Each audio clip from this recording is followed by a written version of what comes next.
10,000 people are screaming a name. They are screaming it at you. You lift your right hand, palm flat, elbow locked, the exact wave you practiced 400 times in front of a mirror. The crowd roars louder, and the man whose name they are screaming is 60 miles away, in a bunker, watching you on television. You are not him. You are the copy. Your entire job, the only job you have, is to be standing in the wrong place at exactly the right time. They do not ask you to do this. They select you.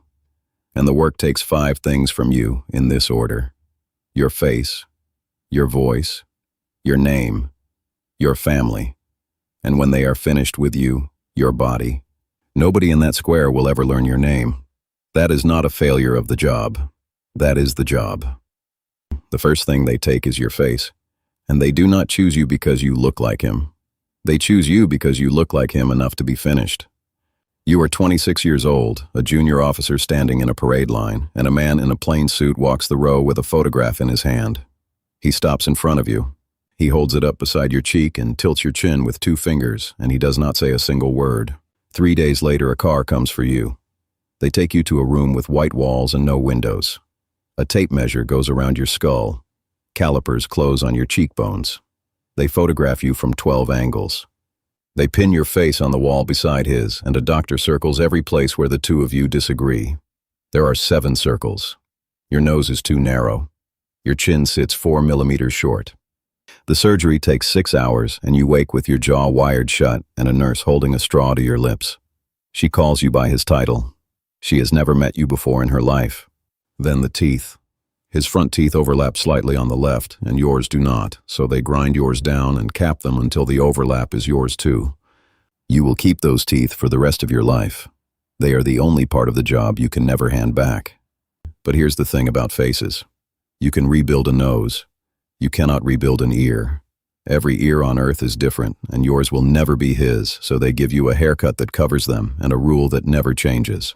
You are never photographed from the side. The second thing they take is your voice. The face is enough at 50 meters, behind glass, in front of a crowd. The voice is what gets you into a room with his generals.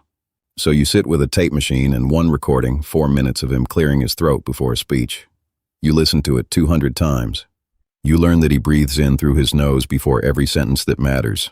So you stand at that mirror and take the breath and take it again and take it again until one morning you catch yourself doing it before you ask a cook for breakfast. A coach sits across the table with a red pencil while you read his speeches out loud.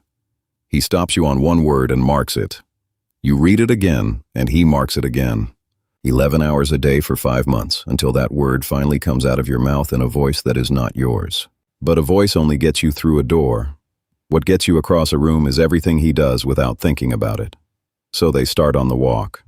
He wrecked a car in 1979, and his left knee never healed right, and they hand you a smooth gray stone and tell you to keep it in your left shoe. Not for a week. Every day for the rest of your working life until the limp stops being something you perform. Then his hands. He holds a cigarette between the 2nd and 3rd knuckle, never at the fingertips. He taps a table twice before he answers a hard question.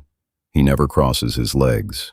You rehearse all 3 in the mirror until you stop noticing you are doing them. The third thing they take is your name, and this part is fast. It takes 1 afternoon, 1 officer, and 1 metal bin. He pulls your service record, your enlistment card, your medical file, the photograph from the day you joined. He carries all of it to a bin in the yard and burns it while you stand there. On paper, you die on a Tuesday in an accident during a training exercise with no body left to bury. Then they move you into a villa behind a wall. Marble floors, a cook, a swimming pool that nobody ever swims in, and 2 guards outside your door around the clock. It takes you about a month to work out that the guards are not there to keep people out. And losing the name is not paperwork. It is the whole point of you, and you find that out on your first day of real work. A motorcade. 3 identical armored Mercedes, blacked out, running 1 minute apart, and you are sitting in the second. You do not know which car he is in. Neither does the crowd, and neither does anyone waiting on that overpass with a detonator.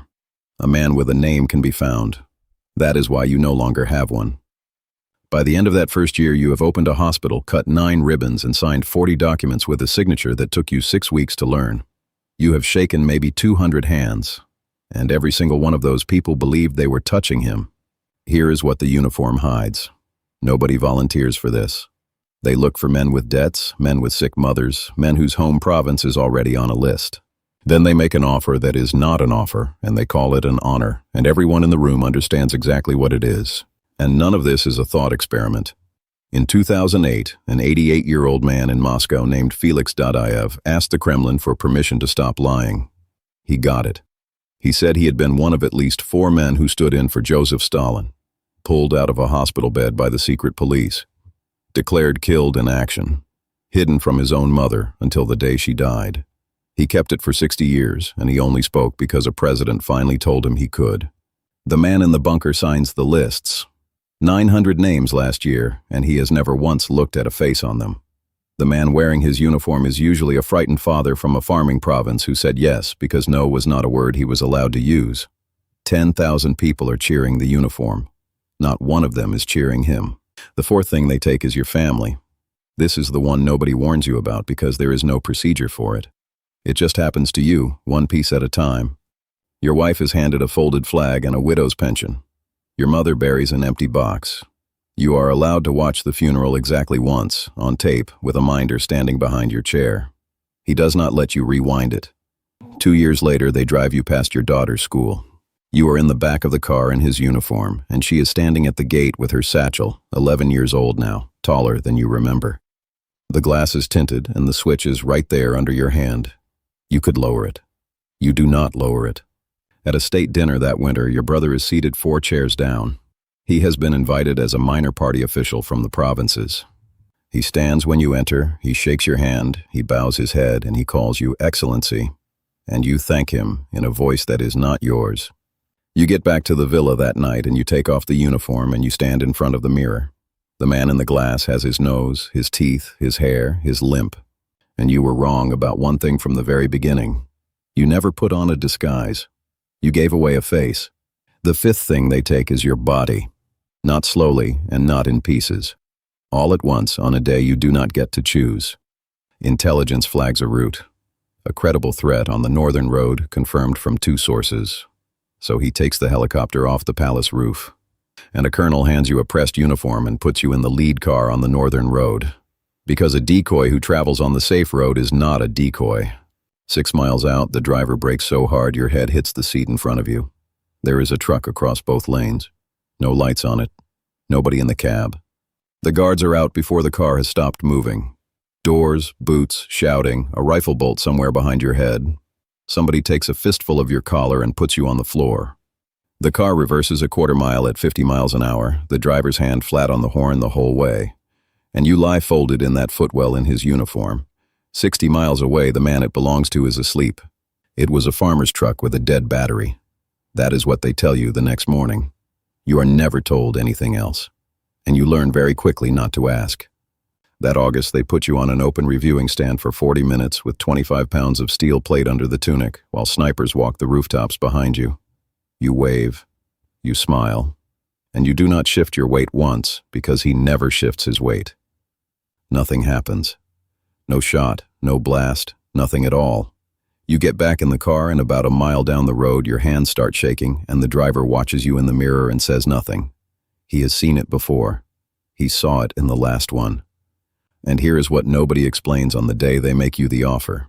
You work it out yourself at 2 in the morning, walking the same 8 meters of marble you walk every night. A double is only an asset while the original is alive. The morning he dies or falls or flies out of the country in the dark, you become the only man on earth wearing his face and carrying everything you saw behind it. The regime ends on a Thursday. And on Friday morning, a man in a plain suit comes up the drive with a folder under his arm. The same suit. The same folder. Possibly the same man who tilted your chin in a parade line 20 years ago. He has not come to give you a new identity. He has come to close a file. You sit on the bed and take off the shoes. The gray stone is still in the left one. It has been in there for 19 years. And you sit there holding it, and you understand that you have been limping for so long that you can no longer remember how you used to walk. Most people only ever see the wave from the balcony. If you want to see who is actually standing inside these uniforms, subscribe. 10,000 people screamed a name at you. Not one of them will ever say yours.